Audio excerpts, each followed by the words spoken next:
Traders from around the world, how you doing? This is Jerremy Alexander Newsome with Real Life Trading. Hope you are simply fantastic. It is Fantastical Friday, and I'm a little excited about something. I want to fill you guys in on a thing or two. I'll look at the markets really quickly, but I'm going to talk a little bit about day trading today. I usually talk a little bit more about swing trading, so I'll talk about swing trading for just a second. But the DIA did make a little bit of a lower low today. I have a feeling some people probably went bearish, which is, in my opinion, just the exact opposite of what you should be doing at that support level. I'm waiting for a bullish bounce, of course, as I mentioned, somewhere in this general range. If it does bounce, today got a little bit of a lower shadow. Definitely was a smidge more bearish than bullish on the SPY today. I did post that weekly bull put spread, the 207, 206 expiring today. And I was looking at the hourly charts, and 207.58 is where I exited that bull put spread, that particular one that expired today. Because when you're doing a weekly spread, it's all about defense. So at this particular point, we took a small loss in the SPY. No big deal. It's going to happen when you do weekly spreads for sure. But the SPY right now just really trading sideways, and it's getting a little bit of a bounce off the 200 simple again. So this bull put spread still looks okay. This bear call spread up here still looks okay. Ladies and gentlemen, we're still doing condors on the indices, meaning credit spreads. If you're trying to swing trade the indices, my overall thought process is watch the hourly and the 15-minute. Just get in and get out really, really quickly. Because overall, if you guys are looking at this chart, the same chart that I'm looking at, here is the SPY. This is the ETF of the Standard & Poor's 500. Ladies and gentlemen, we are flat as a Waffle House pancake in South Georgia. We have not done anything since November, accumulatively. Something to keep in mind. So if you're trying to trade directionally, the market's not doing directional right now. So I would just wait, be patient, be calm, do non-directional trading as far as the indices are concerned. And if you're looking to do any type of directional trading, do some directional trading based on gaps. So Fitbit, yesterday, beautiful gap and go. Oh my God, it was sensational. And here's the issue with Fitbit. I'm going to fill you in on why I'm a little upset. So we were trading today, and today was actually one of the best days of real life trading career. I mean, truly, we keep saying that, but it has been. Fitbit yesterday, we were looking to go bearish on Fitbit because of this gap and go, right? This candle on the 8/5, the 5th of August, made a higher high and a higher low. It was a white candle, open and closed above the Friday black candle's close. It broke out of a pennant pattern. So everyone was probably hopping on Fitbit bullish, thinking, oh my gosh, the stock's going to the moon. But they didn't realize that earnings was the next day. So when earnings gapped down, trapped everybody that was bullish, and then it started breaking down, I was bearish based on the hourly chart. So here's the hourly chart. And I was not using the moving averages, just looking at just candles.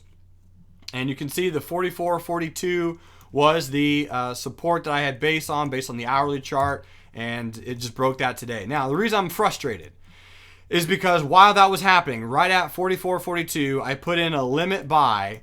So here was the bid, and here was the ask. So market maker, if you're listening out, this is frustrating to me. No, I'm sorry, I keep writing it in wrong. It was $4 and $4.50. This was the bid-ask spread on the option for a September 45 put. That's what I was going for.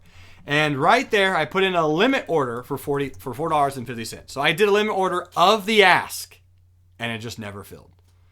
Kind of frustrating because it's already up 2 points, which would have been about $2 on a contract or two. Let's just put it that way. So if you are in with me on Fitbit, great. Well, if you're in with the analysis, I'm not in. I just totally thanks market maker. I appreciate it. But regardless, if you did get triggered in with shares or an option at market, great for you. Next target for me, 38.21 on Fitbit. So let's check out the day trades that we got in today. And I'm going to start out with the loser, and then I'm going to work my way down from there. SUNE, we destroyed this one yesterday. Ladies and gentlemen, real life trading is almost already at 10R for the month. And we're the first week in. We're at like 9.5R. That's phenomenal. Incredible job for all those who took up the offer for the morning and afternoon combination trading room last week. Great job. We've had a lot of new traders come in, offer some great insight. So anyway, let's start with the loser. SUNE, here's the 5-minute trade that we placed. And where do we go? Right here. Okay. So we got a high wave candle. Everything was looking bearish. Here was the entry. Here was the stop. So you can see, truly, we did get stopped out by just a few cents. Then it continued to roll over. Woe is me. I realized that's going to happen. Looked great this morning. Everything was bearish. Probably didn't need a little bit of a retracement. There's the retracement. Anyway, so it happened. We missed it. We lost on SUNE. Second trade. Actually, forget the ticker. So let me hop over here. CERN.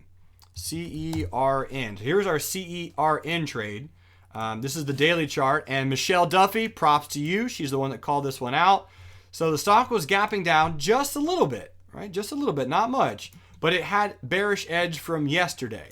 So our trade, if you can look, was right here. We entered bearish at 64.64. Our stop was above the high of the day at 65.34. So kind of a high stop. Target 1 was this low, and target 2 was down at this low, which we barely missed. And then we did end up coming up and hitting my stop to get trailed out on CERN. So that was a 1R loss on SUNE, 1.13R gain on CERN. Check out this one. This one was a little rough at some point during the day, but did end up working out. Sprouts Farmers Market. Here's the daily chart on Sprouts Farmer. Look at this retest gap, guys. This is all-time low. Black candle, gaps below this low, trapping anyone who bought in on that candle. It's a beautiful retest, bearish gap. Here's the 5-minute chart. Sprouts Farmers Market. No idea what this is. I've never been there. But we got pennies away from getting stopped out on this like 6 times. We had a 21.38 bearish entry, and we had a 21.58 stop. Look at that. Almost. And then our 2R target was 20.98. Check this out. Boom, right there. Just hit it 2Rs. Fantastic on Sprouts Farmers Market. And then BITA, Bit Auto Holdings.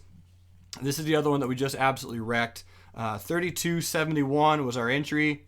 32.71. Our stop was above this high, and our target was the low of the day, and that was 1.36R gain. So overall today, almost a 4R gain just from today's trading. We did absolutely sensational this week. If you're part of the trading floor, thanks so much for your support, your energy, your enthusiasm. Ladies and gentlemen, real life trading is getting better than ever. Let me tell you why. It's because of you. It's because of your energy. It's because of your word of mouth. You're spreading it. You're teaching it. You're sharing it. I love it. I appreciate it. Helping us enrich lives. That's our mission. Thanks so much. Have an amazing weekend. I'll see you next week. And until then, remember, love life, live life, and trade it. See ya.